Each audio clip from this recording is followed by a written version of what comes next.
नमस्कार दोस्तों, मैं प्रिंस सैनी आपका स्वागत करता हूं हमारे चैनल लर्न एंड ग्रो में। आज हम बात करेंगे grouping of two cells in parallel. इससे पहले हमने डिस्कस किया था कि टू सेल्स इन सीरीज के अंदर जो हमारी ईएमएफ थी वो क्या आई थी, जो इक्विवेलेंट थी, और आर इक्विवेलेंट क्या आया था, तो हमने निकाला था। तो यहाँ पर टू सेल्स इन पैरेलल है तो वो कब होंगी, तो cells are said to be connected in parallel. तो पैरेलल में कनेक्टेड सेल्स को कब कहा जाता है, जब पॉजिटिव टर्मिनल है ईच सेल का वो एक पॉइंट से कनेक्ट हो और जो नेगेटिव टर्मिनल है ईच सेल का वो दूसरे पॉइंट से कनेक्टेड हो। जैसे मान लीजिए ये कॉम्बिनेशन है, यहाँ पर ये सेल है, हम इसको फर्स्ट नंबर दे देते हैं, इसको हम सेकंड नंबर दे देते हैं। अब देखिए ये पॉजिटिव टर्मिनल है, जो बड़ी वाली लाइन है वर्टिकल, और ये हमारी इस पॉइंट से कनेक्टेड है। मान लेते हैं कि ये B1 पॉइंट है। इसी तरह से जो नेगेटिव टर्मिनल है यहाँ पर मान लेते हैं कोई B2 पॉइंट है, ये इससे कनेक्टेड है। और यहाँ पर हम मान लेते हैं कोई A पॉइंट मान लेते हैं, और यहाँ पर कोई C पॉइंट मान लेते हैं। अब यहाँ से हमें पता है कि जो करंट फ्लो करेगा वो इस तरफ करेगा, तो यहाँ पर हम मान लेते हैं कि फर्स्ट सेल से I1 जा रहा है, सेकंड सेल से I2 जा रहा है।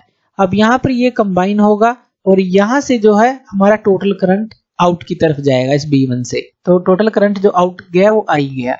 इसी तरह से पूरे सर्किट में फ्लो करके वो करंट यहाँ से आएगा, I यहाँ से जाएगा। इसी तरह से यहाँ पे फिर इसको दो पाथ मिलेंगे, I1 यहाँ से जाएगा और I2 यहाँ पर जाएगा। अगर हम टोटल करंट I की बात करें तो टोटल करंट जो I है वो हमारे पास कितना आ जाता है, I1 प्लस I2 के बराबर है। यहाँ से हमें यही पता चलता है कि I1 प्लस I2 I के बराबर है, या I जो यहाँ दो हिस्सों में बंटा I equal to I1 plus I2 ही है। अब यहाँ पर जो फर्स्ट सेल है इसका हम टोटल जो EMF है वो हम जो है एप्सिलॉन 1 मान लेते हैं और R1 इंटरनल रेजिस्टेंस मान लेते हैं। इसी तरह से इसके लिए एप्सिलॉन 2 और इंटरनल रेजिस्टेंस R2। अब देखिए जो टोटल EMF है, अगर हम पोटेंशियल की बात करें, जैसे अगर B1 पे हम पोटेंशियल की बात करें तो वो VB1 होगा, B2 पे हम पोटेंशियल की बात करें वो VB2 होगा, और इन दोनों के बीच के अगर हम पोटेंशियल डिफरेंस की बात करें बिटवीन जो B1 और B2 है तो वो क्या होगा, तो वो हमारा होगा, देखिए अब ये करंट जो है फ्लो करके पूरे सर्किट में आएगा और फिर से इस तरह से फ्लो करता रहेगा, यानी कि उसको इसकी इंटरनल रेजिस्टेंस का सामना तो करना पड़ेगा जो हमारी सेल्स हैं। तो यहाँ पर ये फर्स्ट सेल है, यहाँ सेकंड सेल है। तो यहाँ पर अगर हम बात करें जो पोटेंशियल होगा V वो किसके बराबर होगा, वो होगा हमारा इन दोनों के बीच में, अगर फर्स्ट सेल के लिए लें तो वो होगा हमारा VB1 माइनस VB2, यही होगा, क्योंकि यहाँ से जो है करंट आउट की तरफ जा रहा है, फिर यहाँ से इन की तरफ जा रहा है, यानी कि यहाँ पर इसको इंटरनल रेजिस्टेंस मिलेगा। तो अब पोटेंशियल की बात कर रहे हैं, जो पोटेंशियल डिफरेंस है बिटवीन B1 और B2 के बीच में, तो VB1 माइनस VB2 होगा ये। और यहाँ पर जो VB1 है ये किसके बराबर होगा, यहाँ से आउट जा रहा है तो यानी कि ये एक तरह से EMF के बराबर होगा, क्योंकि यहाँ से अभी सर्किट जो है एक तरह का ओपन सर्किट है और वहां से ये अभी जाने लग रहा है, तो यहाँ पर मैक्सिमम जो है पोटेंशियल होगा इसके पास। माइनस इसमें से VB2 होगा क्योंकि पूरे सर्किट में से घूमकर आएगा और इस इंटरनल रेजिस्टेंस का सामना इसको करना पड़ेगा, तो ये हो जाएगा I1R1, यही होगा। फर्स्ट सेल के लिए बात कर रहे हैं। सेकंड सेल के लिए अगर हम बात करें तो सेकंड सेल के लिए भी यही होगा, ये तो फर्स्ट सेल के लिए है, अगर हम बात करें सेकंड सेल के लिए भी यही होगा, क्योंकि यही जो करंट है यहाँ से भी तो इस तरह से फ्लो कर रहा है, तो यहाँ पे VB1 जो हमारा माइनस VB2 है यही फॉर्मूला होगा उसके लिए भी, लेकिन यहाँ पर ये जो EMF है ये क्या हो जाएगी, एप्सिलॉन 2 माइनस I2R2, यही हो जाएगी। तो ये सेकंड सेल के लिए है। यहाँ से अगर हम I1 की वैल्यू को निकालते हैं, क्योंकि I1 की वैल्यू हमें यहाँ पे पुट करनी है और यहाँ पर पुट करनी है टोटल करंट को निकालने के लिए, तो I1 की वैल्यू हमारे पास क्या आ जाएगी, epsilon 1 minus V divide by R1 आ जाएगी। I2 की वैल्यू क्या आ जाएगी, इसी तरह से एप्सिलॉन 2 माइनस V डिवाइड में R2 आ जाएगी। तो यहाँ से आप I1 की वैल्यू आपने निकाल ली और I2 की वैल्यू निकाल ली जो V के इक्वल थे जो, तो I1 और I2 की वैल्यू को अब हमें यहाँ पर पुट कर देना है।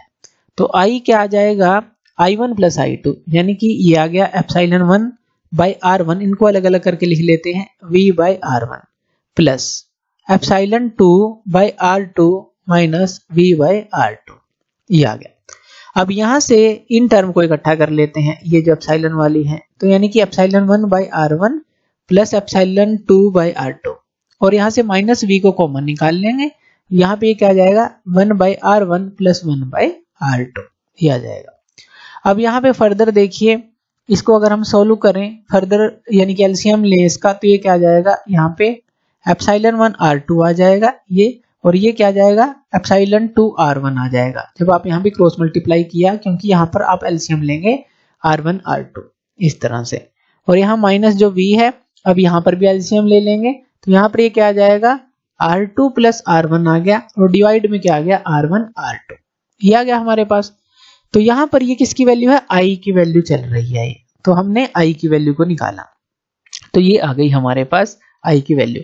अब यहाँ से आप इस V की वैल्यू को निकालेंगे, तो जब इस V की वैल्यू को निकालेंगे तो इस वैल्यू को हम यहाँ पर निकाल लेते हैं, V की वैल्यू को यहाँ पर। तो V की वैल्यू हमारे पास क्या आ जाएगी, V की वैल्यू हमारे पास आएगी epsilon 1 R2 plus epsilon 2 R1 divide by R1 plus R2 ये आएगी, और यहाँ पे माइनस आ जाएगा क्योंकि ये जो I है इस तरफ जाएगा, ये पूरी टर्म इस तरफ आएगी, तो इसीलिए जो V की वैल्यू हम निकाल रहे हैं, तो यहाँ पर ये माइनस आएगा और I आ जाएगा, उसके साथ जो मल्टीप्लाई होगा R1 R2 होगा, और नीचे आ जाएगा R1 प्लस R2, तो ये V की वैल्यू आ जाएगी। यहाँ से निकालेंगे इस V की वैल्यू को।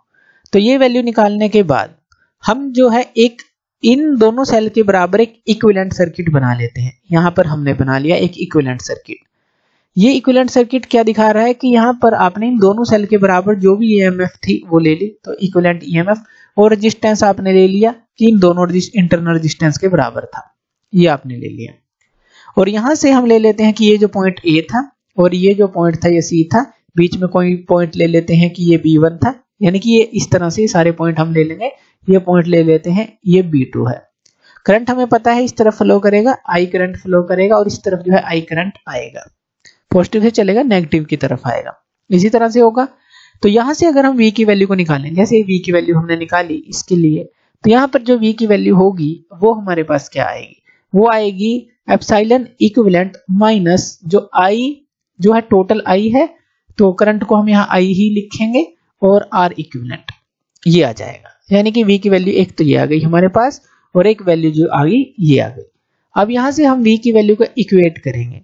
अब यहाँ से जो एप्सिलॉन जो E क्यू है यानी कि इक्विवेलेंट है, ये किसके बराबर आ जाएगा, एप्सिलॉन इक्विवेलेंट, ये हमारा किसके बराबर आ गया, ये इसके बराबर आ गया, ये इसके बराबर, क्योंकि एप्सिलॉन इक्विवेलेंट यानी कि जो टोटल ईएमएफ इक्विवेलेंट है, तो ये इसके बराबर आएगा।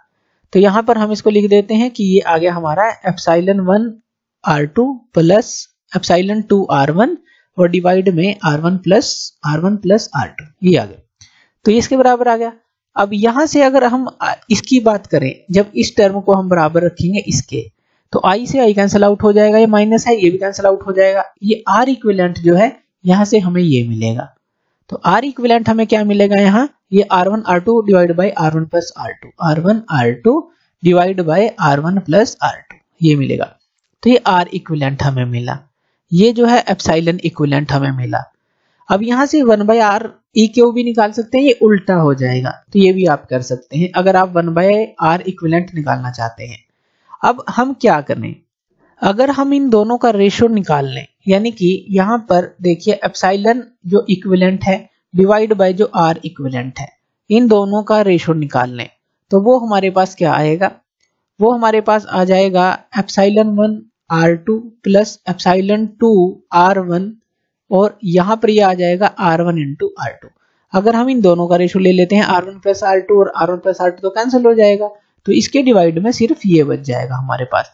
तो इन दोनों का रेशो भी आप ले सकते हैं, यानी कि जो इक्विवेलेंट ईएमएफ और डिवाइड में जो R इक्विवेलेंट है, इन दोनों का रेशो ले सकते हैं।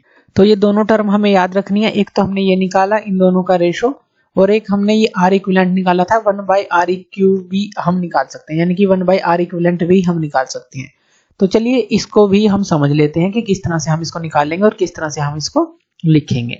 अब देखिए पहले तो जो टर्म है हम लिख लेते हैं कि जो एप्सिलॉन इक्विवेलेंट है डिवाइड बाय R इक्विवेलेंट है, ये हमने क्या निकाली थी, epsilon 1 R2 plus epsilon 2 R1 और डिवाइड में ये है हमारे पास R1 R2। इसको हम अलग अलग करके लिखते हैं, epsilon 1 bye R2 divide by R1 R2 हमने लिख दिया, प्लस ये आ गया एप्सिलॉन 2 R1 और डिवाइड में ये R1 R2 हमने लिख दिया। अब यहाँ से देखिए कैंसिल आउट हो जाता है, ये कैंसिल आउट हो जाता है, हमारे पास क्या आया, epsilon 1 R1 divide by epsilon 2 R2। यहां से हमारे पास ये बना, और जो हमारा R इक्विवेलेंट आया था, R इक्विवेलेंट, ये हमारे पास क्या आया, R1 R2 divide by R1 plus R2। अगर हम इसको 1 बाई R इक्विवेलेंट लिखें जैसा कि हमने पहले बात की थी, तो यहाँ पर उल्टा हो जाएगा R1 plus R2 divide by R1 R2। इसको भी हम इसी तरह से अलग अलग लिखेंगे, तो यानी कि R1 डिवाइड में क्या हो जाएगा, R1 R2 प्लस, और यहाँ पर R2 डिवाइड बाई, ये R2 है, R2 डिवाइड बाई क्या हो जाएगा, R1 R2। तो यहाँ पर ये क्या आ गया, 1 बाई R1 आ गया, और यहाँ पे 1 बाई R2 आ गया, 1 बाई R1 आ गया, यानी कि ये क्या आ गया हमारे पास 1 by R1 plus 1 by R2, ये आप लिख सकते हैं।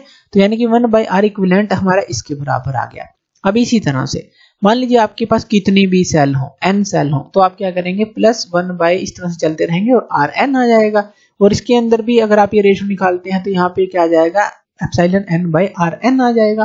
तो नंबर ऑफ सेल्स के लिए भी जो है आप ये निकाल सकते हैं, जो इक्विवेलेंट रेजिस्टेंस है ये आप निकाल सकते हैं।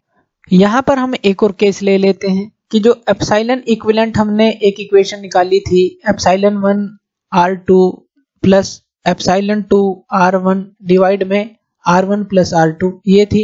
यहाँ पर अगर हम दो सेल्स ले लेते हैं जिनका सेम EMF हो और सेम इंटरनल रेजिस्टेंस हो, तो यहाँ पर ये क्या हो जाएगा, epsilon R plus epsilon R और डिवाइड में ये R प्लस R हो जाएगा, यानी कि सेम EMF हो दोनों सेल का जो कनेक्ट किए हैं हमने पैरेलल में, सेम इंटरनल रेजिस्टेंस।